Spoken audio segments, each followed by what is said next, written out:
अस्सलाम वालेकुम वरहमतुल्लाहि वबरकातुहू। नाज़रीन, आपका दोस्त डॉक्टर ग़ुलाम फ़रीद विहाड़ी से।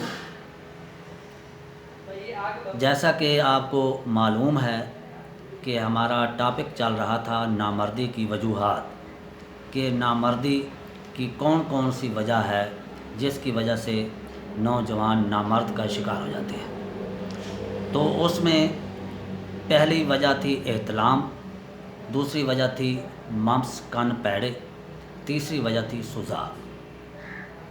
तो अब इनका अलग-अलग टॉपिक पर इलाज के बारे में बताया जाएगा कि एहतलाम की वजह से जो नामर्दी होती है उसका इलाज क्या है।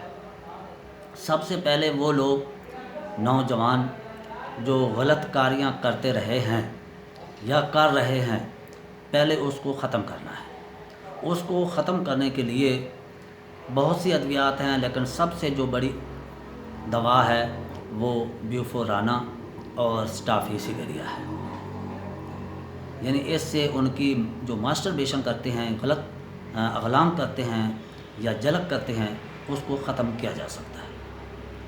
उसके बाद चूँकि जब वो मुस्तज़नी या मास्टरबेशन करते हैं तो उनके आसाब कमज़ोर हो जाते हैं। उन आसाब को ठीक करने के लिए, ताकत देने के लिए बहुत सी अद्वियात हैं, लेकिन जो सबसे ज़्यादा इस्तेमाल होने वाली हैं वो है एसिड फास और काली फास। इसके अलावा बाकी नाइट्रम फास, मैग्नीशिया फास, फेरम फास वो भी इस्तेमाल हो सकती हैं, लेकिन जो सबसे ज़्यादा इस्तेमाल होने वाली है वो है एसिड फास और काली फास। उसके बाद चूँकि उन लोगों का एहतलाम जब आता है तो उनकी मनी बहुत पतली हो जाती है, तो उस मनी को गाढ़ा करने के लिए जो सबसे ज़्यादा अद्वियात इस्तेमाल होती हैं वो सेलेनियम, नाइट्रम फास, चाइना और जैल्सियम है। इसके अलावा और भी बहुत सी अद्वियात हैं, लेकिन सबसे ज़्यादा ये इस्तेमाल होने वाली है। तो जब ये एहतलाम ठीक हो जाएगा तो इंशाल्लाह उनकी नामर्दी भी ठीक हो जाएगी। तो ये था आज का टॉपिक।